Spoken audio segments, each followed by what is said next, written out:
sekolah, saya berkorban biar saya tidak korban, penting adikku sukses Bu ya. Itu banyak orang semacam itu. Dan hebat orang semacam itu, memikirkan orang lain, menginginkan kewajiban. Akan tapi buat demikian, Buya masih terus berharap bahwasanya cara berpikirnya harus kecerdasannya ditingkatkan lagi. Untuk cerdas ngurusi pribadi, ngurusi keluarga, ngurusi usaha. Jangan terlena menikmati keadaan di tempat semacam ini. Nah, tempat ini semuanya serba enak, dengan gaji rutin per bulan, belum lagi ada, masya Allah, semuanya serba enak.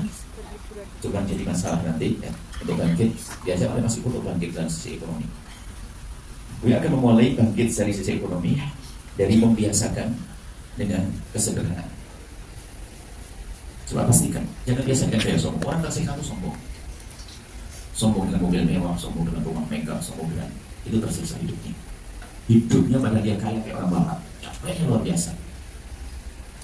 Kesombongan dia selalu nuruti kesombongannya. Dan sombong itu menyiksa. Dan kejahatan pertama dilakukan oleh iblis, oleh makhluk Allah namanya iblis. Aba wastakbar, sombong. Waalaikumsalam warahmatullahi wabarakatuh.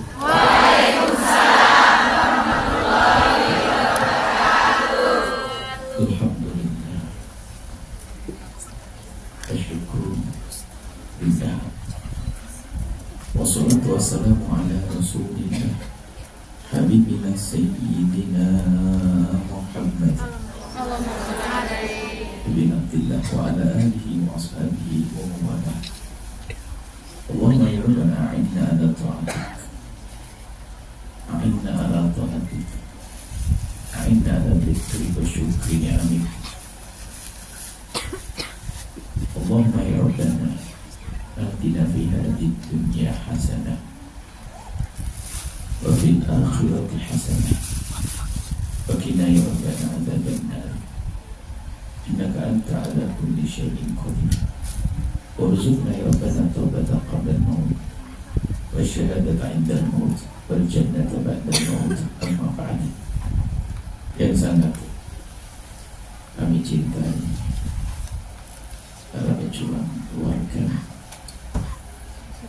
pejuang jiwa mulia,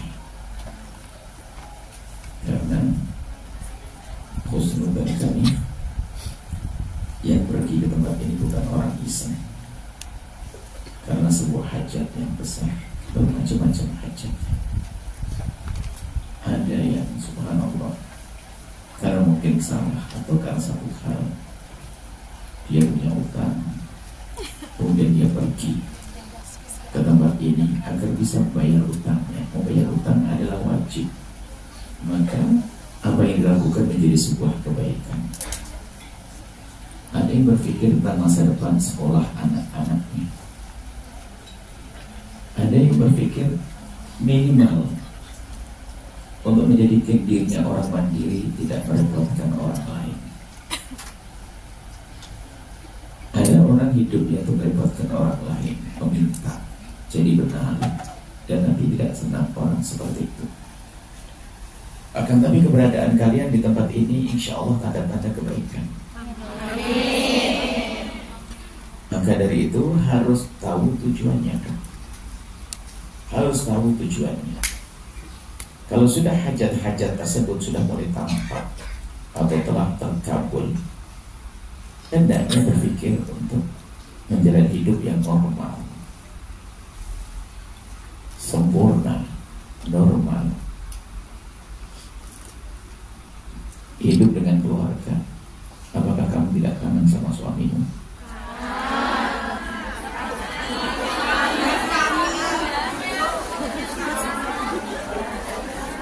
Apakah kamu tidak kangen sama anak-anakmu? Yang jomblo, apakah kamu belum pengen nikah? Jangan bohong, kalau pengen ngapain kamu di sini?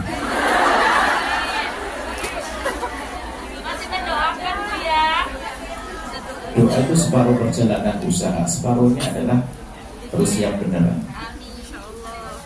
Baik, maksudnya gini, dia berharap bahwasanya yang kesini bukan terlena.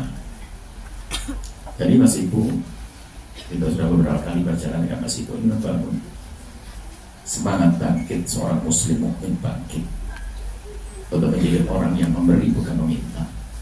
paling tidak bisa berdiri sendiri, tidak merepotkan orang lain. Tentunya bukan berarti harus sombong, tidak. Orang mandiri, tidak merepotkan orang. Ada orang hidupnya itu meminta, dia pun sudah cukup kayaknya minta. Dan orang yang sudah merasa cukup kayaknya minta, itu modelnya sama, mirip-mirip. Pergi ke Hongkong katanya menyelesaikan utang, utangnya sudah kebayar, masih nambah lagi. Tidak betul-betulin, perlu diamalkan. Anda harus sadar. Kami berharap memang kalian ini tidak lupa dengan tujuan. Hanya beberapa waktu saja dalam tempat semacam ini untuk cari modal setelah kembali pulang. Kami berharap maksudnya ini semuanya akan bahagia di rumah tangganya, bahagia di keluarganya, dengan rezeki yang halal. Baik. Kemudian masalah tujuan ini perlu kita asah kembali. Tapi ternyata yang menjadikan kita itu sengsara itu adalah urusan kerakusan hati, ketamaan hati. Sehingga kalau orang sudah rakus, biarpun punya satu lembah emas, dia minta lembah yang kedua. Nggak ada ujungnya. Padahal semestinya sudah cukup, tapi kenapa masih membawa perjanjian kontrak baru?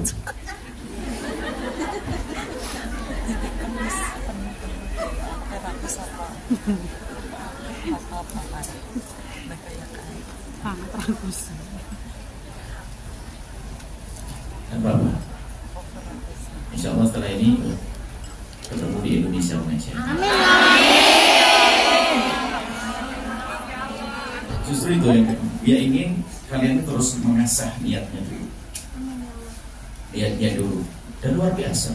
Ini hebat, sampai ketika nangis dia, ayah saya sakit ke rumah sakit, kemudian harus terlilit utang, saya harus pergi. Kita tidak bisa menolongnya.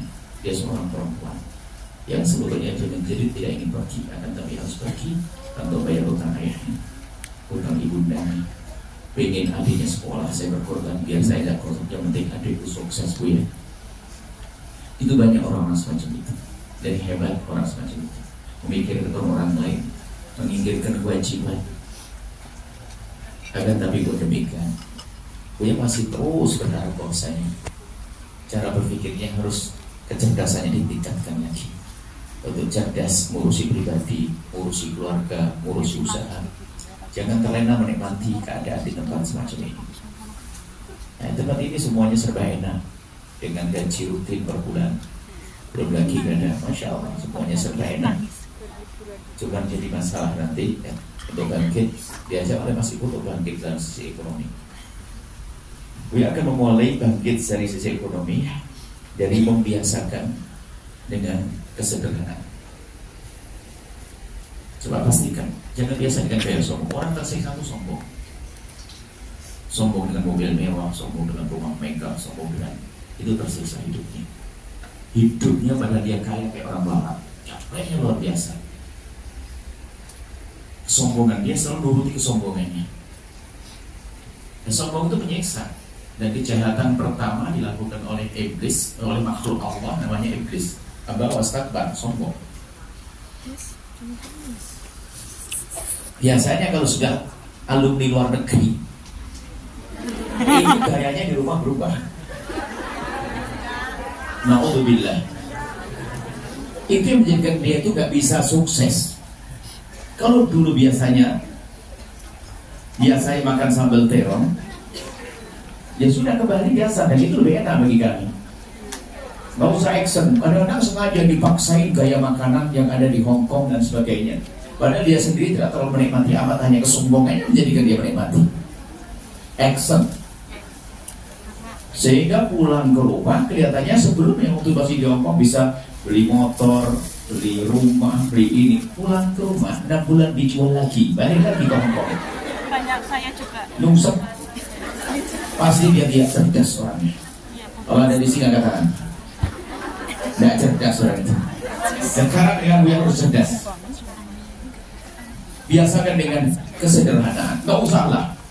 Kalau sudah ikut orang kampung, ya sudah gaya hidup orang kampung, makan seperti mereka. Pergi ke pasar, tidak usah gaya harus supermarket. Itu pasar di perempatan jalan itu murah-murah itu. Sambil nolong ibu-ibu yang belanjanya ke pasar besar untuk dibawa ke perempatan. Ingat tak? Nah itu loh, belanja di situ sambil nolong saudara kita. Lebih murah kadang-kadang. Gak usah action gaya, saya malu di Hongkong, kok sorry dong. Belanjanya di pasar tradisional. Saya harus supermarket kampung itu kalau di pasar tradisional harganya cuma 250, masuk supermarket 1.500 berlipat-lipat. Ya kok kayak itu orang cerdas mananya? Cerdas apanya? Dan sebetulnya modal sudah sangat cukup. Ini kalau ingin bangkit begini, cara dagang kita tuh aneh maksudnya. Belum untung sudah khayal untung, belanjanya banyak. Ini kebayang nanti kalau saya belanja begini, insya Allah akhir pekan dapat untung begini. Belum jualan ini, sudah pesen dia kredit. Mana bisa orang itu maju? Tolong jangan hanya senyum dok, diamalkan ini. Pengen bahwasanya kalian pulang ke rumah biasakan dengan gaya hidupmu dulu, dengan kesederhanaan, modal bisa digunakan lebih manfaat lagi, kemudian juga gampang. Mungkin Mas Gus sudah ngomong, jangan gampang silo dengan tawaran bisnis. Banyak dibohongi orang-orang. Banyak. Hanya sebetulnya nanti minta tolong lah, masih coba dibuatkan program bisnis besar-besaran yang sekiranya saya juga bisa sambil yang ngamalkan ilmu yang diambil di Hongkong. Karena ada ilmu yang ngaji begini, dari bisnis saya jalan bagaimana. Tapi sebenarnya bisnis apa saja bisa, orang tidak usah gengsi dengan jualan teh. Bos teh jadi kaya raya. Nah, jadi masalah adalah kadang kesombongan tadi itu. Jadi kalau saya tempel luar negeri, kadang mohon maaf, yang pernah keluar negeri itu adalah cara hidupnya susah. Yang pernah di Saudi, yang pernah kita masuk sampai guyonan kita. Mahasiswa itu kalau sudah belajarnya sambil cari duit, ya, itu berdakwah jadi males. Kenapa? Enakan cari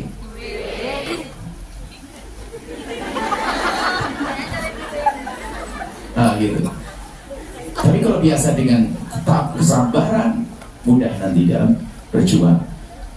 Memang ada mandiri itu penting, tapi bukan berarti kita mengikuti hawa nafsu kita, ketamaan kita, kerampusan kita. Apa sih kok kenapa sih? Apa sih salahnya kalau kita kembali ke kampung nasi sayur bayam? Bogor kita bisa ada bogor bayam sama jagung muda, kemudian sambelnya korek, gawe kering, masya Allah, didampingi suami. Maka enaknya kayak siapapun, tidak sama suami, rasanya garam. Kalau masih menikmati, wah kacau ini, nggak rindu suami ini. Nah, ini jadi tolonglah biasa sederhana. Kalau Anda memang ragu hidup sederhana, yuk jalan sama Buya nanti. Saya ajak nanti ke gelar tikar di pinggir jalan, ternyata nasi bungkus paling enak kalau dengan sayur-sayur. Tahu itu kalau sama sayur cerdas, sayur kental, apa namanya, lodeh kental begitu, masya disiram di atasnya, cemak-cemak gitu. Allah, terong bakar enaknya luar biasa. Sudahlah, ternyata kalau kita amati dari semua kegagalan itu cara hidupnya yang salah. Cara hidupnya yang salah. Sederhana itu bukan berarti kita harus menyiksa diri kok. Nah, menikmati kok. Jujur hari ini pun sambal terong tetap lebih enak dibanding sambal-sambal yang lainnya, karena lidah kita sudah terbiasa. Kelas itu baunya tidak enak, tapi ternyata aja. Nah itulah, jadi tolonglah, jadi kita pun berpikir seperti itu, sehingga modal yang Anda miliki ini adalah akan berguna. Jadi samping hidup sederhana, pastikan hidupmu sederhana. Gaya hidup di sini sudah dikurangi, dirubah. Kemudian setelah hidup sederhana, ya, sederhana, jangan gampang silo urusan bisnis. Kalau mau berdagang, berbisnis, usaha, nanti Mas Iko ada. Kita ada dalam satu buku kita tulis dengan Mas Iko itu adalah bagaimana langkah-langkah bisnis paling tidak ya. Ada waspada, hati-hati, Allah ridho, jangan kalap, mentang-mentang ada untung, nggak pernah mikir halal haram. Alhamdulillah. Kalau sudah orang tidak berpikir halal haram, itu biasanya sudah ngawur. Bisnis bukan bang dibohongi. Tapi kalau orang berpikir halal haram boleh tidak secara syariat, berarti dia waspada, hati-hati. Sehingga biar terlihat di dunia menguntungkan, kalau di akhirat tidak menguntungkan, tidak akan mau. Jadi kesederhanaan, ya. Kemudian jangan mudah silau dengan bisnis. Kemudian yang ketiga, jangan merasa gengsi dengan kerjaan halal apapun. Jangan merasa gengsi dengan kerjaan halal apapun. Yang penting terhormat. Yang penting terhormat, karena kadang-kadang sudah merasa mungkin ya dia stempel. Kalau di kampung itu stempel sarjana. Jadi kadang-kadang sepertinya mendapatkan gelar sarjana ekonomi itu malah mematikan. Kenapa? Kalau sudah di rumah tuh malu kerja-kerja apa adanya. Sementara dia harus makan. Dia pelondang-pelantung dia di rumah. Mau kerja belum diterima. Dia mau kerja di kerjaan biasa karena dia sarjana ekonomi. Akhirnya nggak kerja, bingung dia, rusak, ibunya yang marah-marah dan seterusnya. Sama lulusan Hongkong begitu, kadang males, malu kerja ini dan sebagainya. Ke sawah, jual teh atau apa saja, banyak pekerjaan. Asalkan itu tadi ada keseimbangan, cara hidup yang benar. Nggak usah kita foya-foya, action gaya, nggak harus beli mobil.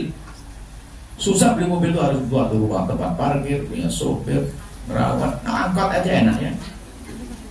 Akhirnya memang kita mulai berpikir maju, iya. Tapi di saat kita belum sampai di sana, jangan memaksakan diri. Banyak orang memaksakan hidupnya. Kita diskusi komunikasi, jangan biasakan dengan gaya utang dalam bisnis dan sebagainya. Utang itu nyiksa. Sekarang ada orang beli sesuatu belum waktunya. Biarpun di rumah di Indonesia gaji anggap saja gede banget, 10 juta banyak. Kredit mobilnya kredit 4 juta per bulan. Rumahnya kredit 2 juta, berapa? 6. Motornya 500.000. 6,5. Kulkasnya 200.000. Pancinya ini, rupanya dari 10 juta itu hanya sisa 1.500.000. Ayo, jago kredit. Mukanya ketahuan modelnya. Kalau orang semacam ini, mana mungkin bisa hidupnya enak? Dia disiksa dengan itu semuanya. Dengan 1.500.000 dia nggak akan cukup. Selebihnya untuk kewajiban yang sudah diambil. Kemudian apa? Setan berbisik, sudahlah, kamu malu dong pakai mobil, nggak punya duit, apa ini? Akhirnya mengambil apa saja. Kalau jadi pengurus masjid, ambil di masjid. Ya. Kalau jadi pegawai yang korupsi, karena kejahatan berangkat dari situ. Kejahatan biasa dari situ, dari kebiasaan ngutang. Memang ada orang ngutang bener, ngutang karena kebutuhan, ada ngutang hobi, ada ngutang tidak jelas. Ya itu kan masa lalumu, barangkali ada ngutang yang jelas, tobat saja. Sekarang harus bener kalau ada ngutang. Ada ngutang nggak jelas, ngutang beli handphone. Ngutang Masya Allah. Jadi dengan biasakan dengan tidak pernah gengsi dengan rizki, dengan pekerjaan halal, maka ketahuilah kita akan mulia. Kemudian juga harapan Buya, wanita karir, rumah tangga harus indah ya. Karena ada hubungannya dengan ini ada yang sudah, bukan kalian, bukan. Ada sebagian yang kerja di luar negeri itu kalau sudah pulang ke rumah sama suami sudah bertetangga sama teteh. Kalau sama suami sudah mulai terapi kok mas pun, kerja, kamu udah pernah yang nyokolkan anakku loh ya. Sama suaminya sudah mulai ketemu. Tidak boleh begitu. Maka di samping bisnismu yang benar, nanti cara hidupmu yang baik, dan biasakan anak kita dengan kesederhanaan, jangan action. Kemudian setelah itu, nah ini dalam rumah tanggamu pun harus ada rambu-rambunya dong. Wanita bekerja bukan dilarang. Wanita bekerja itu bukan dilarang. Cuman harus patuhi rambu-rambu. Rambu-rambu yang terakhir. Yang terakhir ini sengaja saya butuhkan paling pertama. Biasanya yang terakhir. Yang paling terakhir adalah karena sudah terlanjur kerja. Kalau belum kerja masih ada rambu satu, harus izin, dua ini. Nah, saya tinggalkan semuanya. Tinggal yang kelima adalah jika dirimu sudah mempunyai rezeki lebih, maka harus tingkatkan ketawaduanmu kepada suamimu. Karena rata-rata permasalahan wanita kerja adalah yang kelima adalah sombong. Kalau punya masalah sedikit, cerai aja yuk, langsung mahkamah, cerai. Setelah cerai nyesel, bingung dia. Makanya banyak perempuan yang susah menikah itu adalah perempuan yang janda sukses. Amin. Janda sukses. Janda sukses ora kelompok cuman. Psikolog juga bukan seorang ekonom, pakar ekonomi, psikologi sebenarnya ini. Sebenarnya ini. Banyak janda-janda, mohon maaf, wanita yang punya kelebihan rezeki biasanya pertama gampang menuntut cerai. Padahal hidup tidak semacam itu. Kalaupun seandainya suami nggak mau dan sebagainya, dia bisa bayar.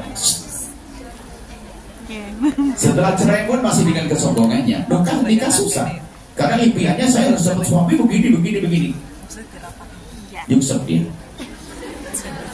Tapi kalau perempuan dengan ketawaduannya, Masya Allah, problem hidup itu selalu ada. Di rumah Rasulullah pun ada, ya Allah.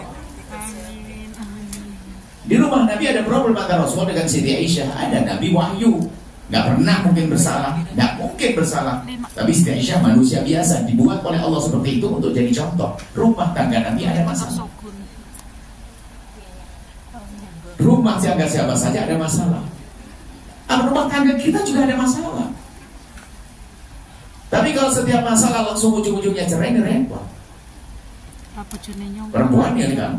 Biasanya mohon maaf kalian, kalau seandainya suruh angkat tangan, jangan ada. Siapa? Ayo yang mulai untuk cerai mari. Tidak cerai. Saya. Tobat ya, doain. Tobat cinta ke suami, indah, insya Allah bahagia. Bahagia baik semuanya. Kami yang benar, kami yang tidak sama suamimu. Itu anak-anak mutar, nanti doain khusus. Ya. Jadi ya, doa biar suami orang-orang seperti ini. Jadi ada yang punya kelebihan ini banyak, mohon maaf, akhirnya nuntut cerai, padahal bukan ingin cerai sebetulnya. Karena dikuasai oleh kesombongannya. Kadang, mohon maaf, kadang kalau sudah dia mulai lebih dari suaminya itu, dia ngakui pernah seorang orang, iya bu ya, kenapa ya kalau saya mas suami kok jadi emosi? Karena dia merasa punya lebih, iya betul. Ngomong aku ya benar, bukan itu ngomong gitu. Banyak ngomong iya betul omongan bu ya. Iya setelah saya punya kelebihan itu gampang emosian, dikit-dikit emosian, ini emosian. Ditanya sudah masa belum emosian saya padahal ditanya dok dulu masa biasa. Karena merasa saya ngasih duit suruh masa lagi, betul itu. Benar. Nah tolong tingkatkan kelembutan, tawadhu itu indah. Saya punya tim kok sebetulnya gimana naklukkan suami ada. Ada tim menaklukkan suami. Gampang saya bilang gini. Kalau suami punya istri kecil. Iya, ntar dulu satu-satu. Yang belum punya suami nanti akan gue ya. Saya itu sebetulnya saya itu tidak terlalu tertarik ketemu dengan jomblo. Mukanya tuh kusut bikin saya cepet tua.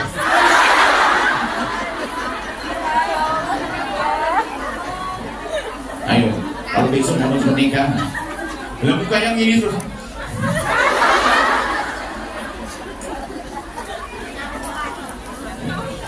Ayo, diginikan kok masih nggak pengen cepet nikah, keterlaluan betul. Pengen, amin. Setelah ini jangan ada. Nanti saya cek, nanti insya Allah langsung bersih, kita langsung keberpikiran.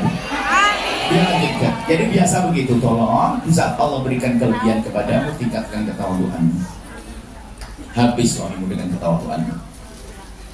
Coba saja, kalau perempuan memang dia secara ekonomi memang tidak punya, hanya patuh kepada suami dan sebagainya, seorang istri. Lihat kalau ada masalah sebentar sekali. Hari ini masalah orang habis semuanya, subhanallah. Suami pergi pulang dah, minggu depan positif. Tapi kalau sudah punya duit, ini capek kerja seharian 5 tahun di Hongkong.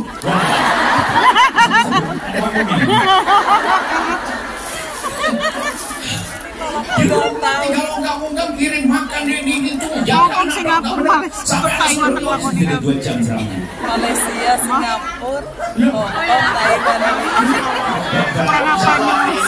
Amin. Kami rindu Anda bahagia. Amin. Saya rindu pokoknya itu kalau ada orang susah itu saya sedih. Harus ada, maka tolong tawadhulah. Coba indahnya mencintai itu, indahnya hidup di dalam mencintai, bukan dicintai. Coba selama ini ada perempuan datang, ya tolong minta doa apa? Mahabbah. Pelet syar'i, ada pelet syar'i. Ada aja pelet syar'i. Pelet syar'i. Minta doa mahabbah. Perempuan minta dikasihan gitu.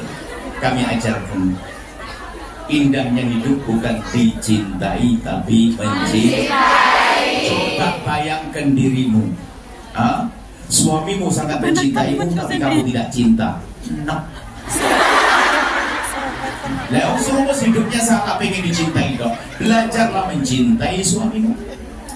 Betul, mencintai bojomu tuh. Mencintai itu indah.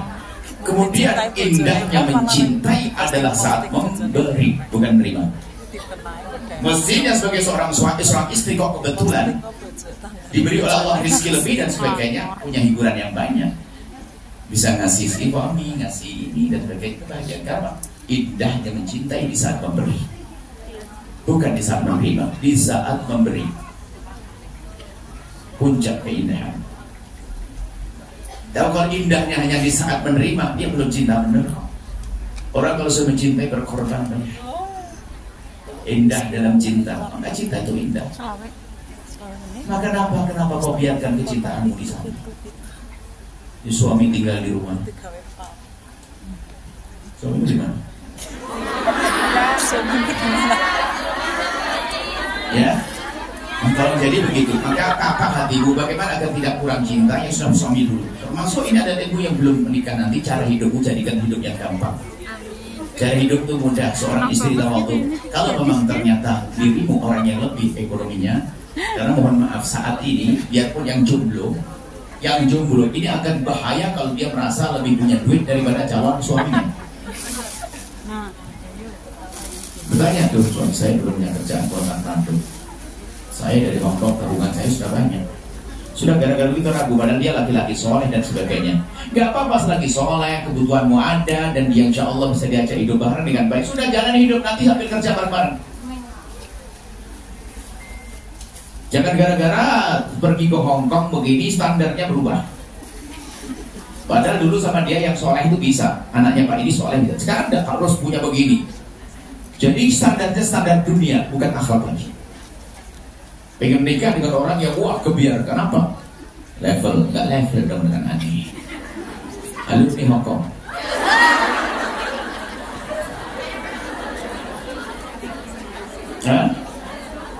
Nah, belajar mencintai itu indah. Kemudian dengan bertawadhu.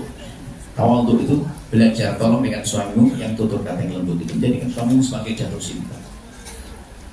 Bahkan kalau seandainya ternyata dirimu yang harus memenuhi keluargamu, apa sih salahnya kalau kalian sering juga minta maaf, abang mohon maaf jika selama ini saya yang mengambil alih mengcover, tapi bukan berarti ini kan tidak menganggap abang kan, mohon maaf bang ya, diridhoi kan saya bayari kontrakan rumahnya.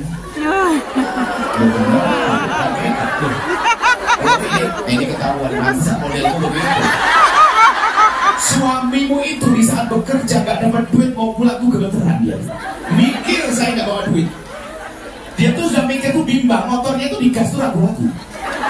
Karena apa? Dia pulang tidak membawa uang. Sudah begitu bagaimana mikir listrik, mikir ini dan sebagainya. Jangan sampai di rumah melihat dirimu keluar taring. Karena sudah kelihatan saya mulai dari senyumnya ini bertaring nanti. Ini masalahnya sebagainya. Jadi maksudnya apa? Dia tuh mau pulang tuh dengan rasa takut karena tidak punya nafkah. Ya Allah, tadi bisnis gak dapat, pasti suami kelas di bakal cerewet. Aduh, karena saking cintanya masa istri. Bojoku malah beli nih.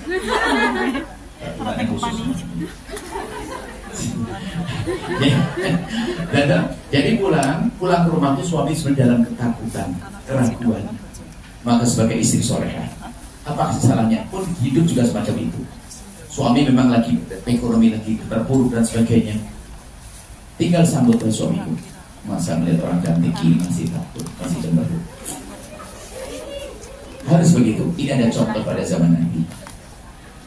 Pada zaman Nabi ini contoh. Permasalahan hidup ini kan bukan untuk saling tuntut. Pada zaman Nabi ada seorang wanita itu ngadu ke Rasulullah. Karena apa? Selama ini suaminya itu nggak bisa kerja, bangkrut. Mau kerja ini nggak bisa, ini nggak ada duit. Sehingga itu yang mencukupi istrinya. Punya anak lagi. Akhirnya wanita itu ngadu ke Rasulullah. Ya Rasulullah, aku punya suami tidak pernah memberi nafkah. Dia nggak bisa kerja. Dia kerja bangkrut, kerja ini dibohongin saking polosnya. Dia pokoknya begitu lah. Pokoknya dia nggak bisa. Terus kata baginda Nabi bertanya, lalu bagaimana kamu makanmu selama ini? Dijawab oleh wanita tersebut, ya Rasulullah, saya masih punya peninggalan kurma dan sebagainya. Maksudnya kalau orang sekarang saya masih punya tabungan dari Hongkong, Bu ya. Iya gitu. Kalau yang nanya Bu ya, itu kan Rasulullah itu ceritanya. Rasulullah bertanya pada sahabat Nabi ngomong apa? Saya masih punya peninggalan kurma, sehingga kebun kurma, sehingga makan saya masih bisa tercukupi, biarpun ya pas-pasan. Kata baginda Nabi SAW, Nabi memberikan jawaban fikih keadilan. Kalau memang suamimu tidak pernah memberi nafkah, kamu boleh dan tidak dosa kalau minta cerai.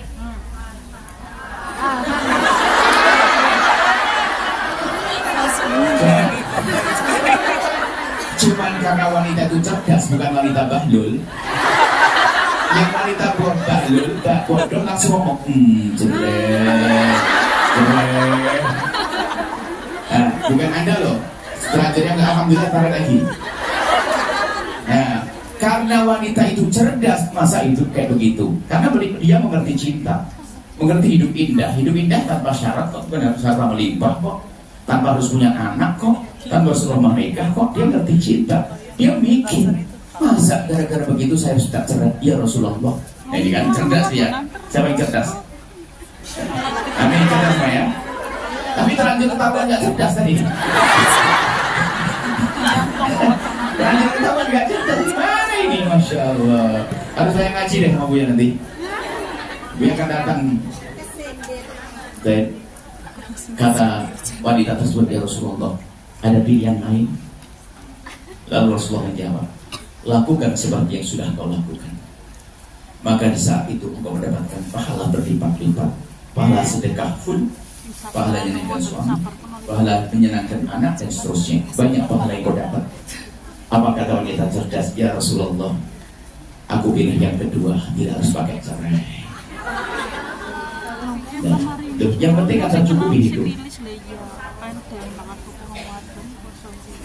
Ya, dan dicukupi kok. Bagaimana cara berpikir? Anda punya rezeki, bisnis jalan. Suami nggak dapat, suami sudah bekerja, jerih payah, capek tapi tetap gagal, memang nggak bakat. Tapi memang rezeki oleh Allah lewatkan kepada Anda. Syukur atau tidak? Alhamdulillah.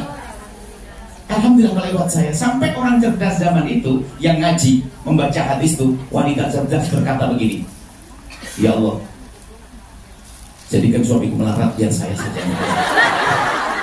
Itu kalimat diucapkan sehingga wanita alfiah unik, cerdasnya perempuan sampai ngomong, biar suaminya melarat, yang penting saya cukup, yang penting rumah tangga cukup, biar suamiku bisa ngikut saya terus, ngintil saya, ngawal saya. Dan ini kan cerdas. Kok malah bikin keluh kesah, kan aneh. Yang penting tercukupi, anak bisa sekolah, anak bisa makan. Itulah yang perlu cerdas hidup. Suatu ketika ada seorang, ini kejadian maksudnya, ini wanita sukses betul.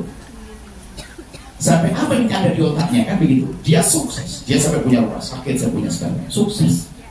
Kemudian punya suami itu memang setiap bisnis nggak bisa.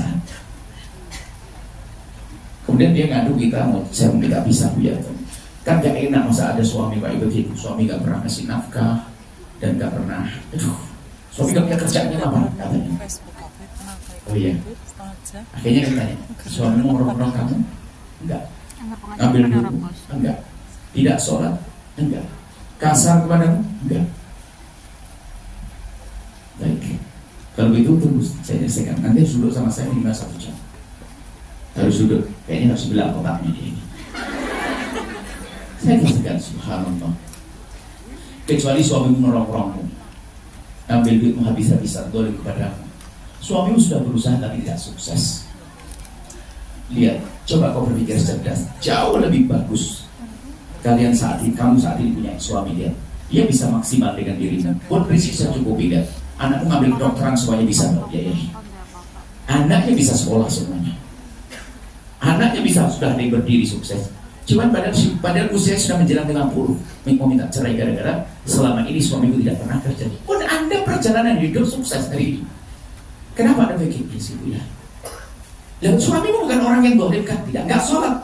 Tidak sholat, dia rajin ibadah. Cuma kerja aja biasa, ikut risik lihat orang ngomong di rumah. Akhirnya sudah kau pikir lagi. Itu adalah suamimu dikirim oleh Allah. Coba kalau seandainya suamimu merongrong kamu, tersiksa kamu. Suamimu tidak ngambil, bahkan minta duit itu juga tidak pernah. Kamu yang ngasih. Mestinya kamu beruntung, alhamdulillah aku bisa ngasih suamiku. Coba berpikir, kalau tidak punya suami, kalau tidak punya anak juga dan seterusnya. Anakmu baik-baik, soleh-soleh. Ini masih beruntung seperti ini. Bandingkan suaminya tidak punya duit, kamu juga tidak punya duit. Iya sih Bu.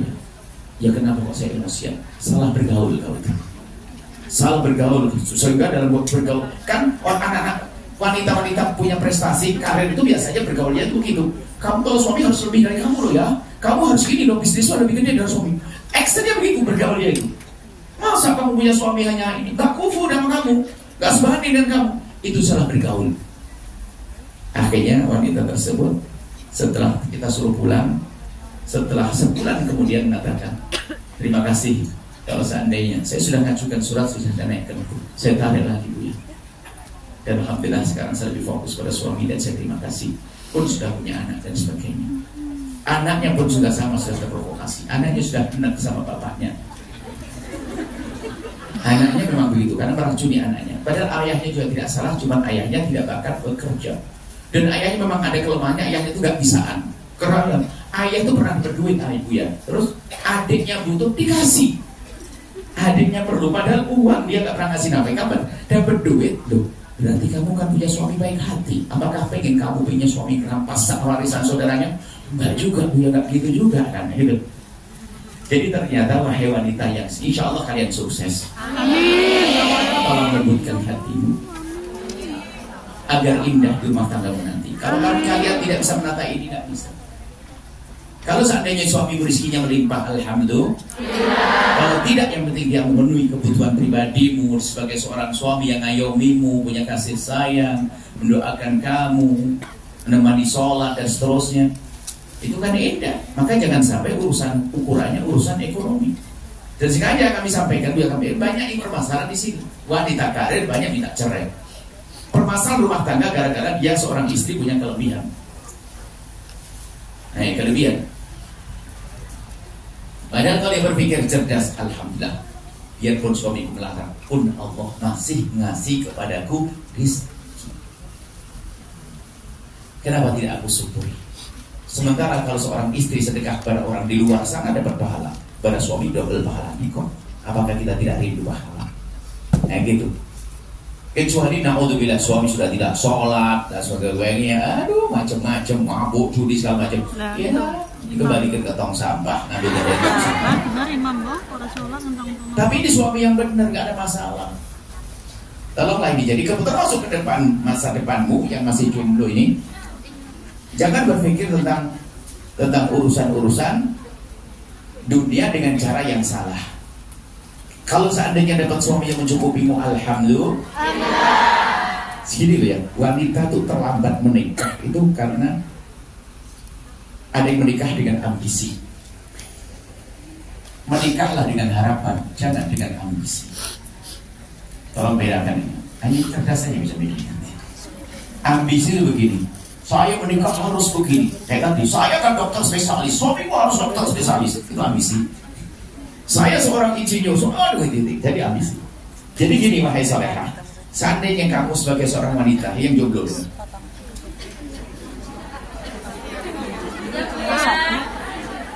jika memang dirimu butuh 5, ya kamu cari 5 poin pada seorang pria. Mungkin kamu ingin seorang status, pengen keturunan, pengen nafkah, ya, pengen ya ini kenyamanan tentunya ya, teman-teman diskusi dan sebagainya. 5, oke. Tapi kalau memang ternyata kamu tidak butuh 5, jangan cari 5, memperlambat pernikahan. Misalnya keturunan Saya sudah punya anak, saya janda anak 3 Bu ya. Berarti keturunan tidak terlalu menjadi impiannya kan? 1, oke, karena sudah punya anak. Atau rezeki alhamdulillah ya. Saya tabungan sudah cukup dan sebagainya. Berarti yang perlu apa? Saya ingin ketenangan, pengayoman, status. Maka carilah laki-laki soleh yang bakal bisa memberikan status sebagai seorang suami untuk diri. Kemudian pengayoman, kebutuhan pribadimu terpenuhi dan seterusnya. Kemudian dia yang bisa menemanimu setiap saat. Jangan berpikir tentang dia harus kaya dan sebagainya. Karena apa? Dirimu sudah punya rezeki yang cukup. Maka ini cerdas. Biarpun nanti ternyata tiba-tiba dapat bonus, tak tahunya suaminya dibuka rezekinya. Lain cerita. Jadi kalau pengen menikah itu tolong. Ada sebagian orang, sebagian wanita, kemarin ada wanita ngadep ke Buya. Ada waktu satu ketika ada belum lama. Buya, saya pengen butuh itu saja. Karena sahabat saya tinggi dan sebagainya, takut saya melakukan yang haram. Sudah sampai mengatakan saya tidak perlu nafkah. Itu jauh lebih hebat, dia cerdas. Karena apa? Dia hanya pengen, urusan syahwat dia yang tinggi. Saya pengen nikah, tapi biar udah kasih nafkah enggak. Yang penting kebutuhan pribadi saya dipenuhi. Bahkan tidak tinggal serumah dengan budak apa. Ada seorang tidak tahu syahwatnya tinggi, dan syahwat bukan loh ya. Syahwat bukan celah. Yang celah adalah melampiaskan syahwat dengan cara yang haram. Saya sanjung wanita itu, kau hebat, kau takut dosa. Kau takut dosa sampai mengatakan saya menikah nggak pakai nafkah nggak apa-apa. Yang penting kebutuhan saya dipenuhi. Sekarang mohon maaf, ada karena ambisinya tertunda. Tertundanya kadang-kadang sampai tiba-tiba 35 tahun belum nikah. Ada 40 belum nikah karena dia berpikir menikah dengan ambisi. Mungkin tetangga soleh, tinggal kita bilang ke Ustaz, tetangga itu kayaknya Masya Allah ya, anak muda. Bisa jadi dia calon suamimu lebih muda dari kamu loh ya. Laki-laki ada ngatur, suamiku harus lebih tua 5 tahun dari aku biar lebih dewasa. Tapi juga tua kayak anak-anak. Nah, ini termasuk pendidikan masa depan. Rumah tangga itu indah. Jadi bukan ada tuntut-tuntutan rumah tangga. Kalau ternyata rezeki telah Allah berikan melalui dirimu, alhamdulillah. Jangan jadikan rumah tanggamu berantakan gara-gara ekonomi. Sebab banyak di antaranya sudah pergi, ini banyak tiba-tiba minta cerai gara-gara pergi ke luar negeri. Bukan seperti itu. Di sana ada anak. Atau mohon maaf, insya Allah semoga Allah menjaga hati kalian. Amin. Kadang kekesalan kepada suami ini ada sebabnya. Mungkin ada kita sering mata kita tidak terjatuh. Tolong hati-hati yang sudah punya pasangan halal yang ada di rumahnya. Fokuslah kepada suamimu, makanya jangan fokus dengan kekurangannya, agar semakin hari semakin rindu dan semakin cinta. Karena biasanya kalau sudah mata jelalatan, mohon maaf, komunikasi dengan lawan jenis yang bukan suamimu adalah bahaya. Dan jangan main-main urusan itu. Tiba-tiba, mohon maaf, sampai seorang perempuan itu soleha sebetulnya dia. Cuman dia salah, dia berkomunikasi, dia cerita, iya punya kenapa? Kalau saya WA sama suami saya biasa saja, tapi kalau laki-laki itu ngirim WA ke saya, maksud saya gemeteran dia. Anda bilang kau segera tobat. Ingat, ia langsung di blok semuanya. Setiap ingat agar itu istighfar dan sebagainya. Itu perlu sampai mungkin hampir 1 tahun dia mau menahan dirinya semacam itu. Kadang namanya hati kalau sudah terpaut tuh naudzubillah. Tolong hati-hati ya. Jangan sampai suami ini alhamdulillah saleh baik semuanya harapan kami. Tapi kita harus tetap menjaga. Kalau tidak hati kotor sehingga suami sebaik apapun tadi bandingannya dengan di alam khayal. Oh, seandainya suamiku kayak dia, seandainya suamiku kayak dia, sesuatu kayak dia. Akhirnya apa? Kalau ngomong suaminya lebih candas, apa? Candas. Kalau bahasa timur itu ngomongnya kasar, tidak judes. Candas ya apa? Judes, ngomong dan sebagainya. Jadi tolonglah adik-adikku semuanya, calon suami adalah seorang yang soleh, itu saja. Adapun nanti setelah itu, setelah menikah bagaimana? Sama-sama. Kan sudah punya prinsip hidup, hidupnya tidak foya-foya kan? Biasa hidup sederhana kan? Kenapa? Beli sayur, masak nasi liwet. Saya ajarin bikin nasi liwet. Anda bisa di rumah Anda hanya punya kompor. 1 kompor sama 1 panci saja sudah cukup. Cukup nasi liwet. Saya bebas suka nasi liwet liwet ini. Nasi liwet itu tolong nasi itu sama airnya lebih banyak, pokoknya nasi liwet. Kemudian di atasnya kalau sudah nasi itu hampir matang, hampir masak, itu cacang cipir, kacang panjang, daun apa itu dikasih kelapa ya kan, ditabur itu dicampur kayak urak begitu kurang lebihnya, kasihkan asin, tumpangin di atasnya apa? Nasi liwet. Kecilin kompornya, Anda pergi nyapu-nyapu dan sebagainya. Oh, enak. Apalagi balik nanti intipnya itu sambil dikepelit begini. Tidak usah action, wah pakai makanan yang mewah-mewah. Itu aja enak. Hidup gampang. Yang jadi masalah adalah gengsi kita, kesombongan kita, ya.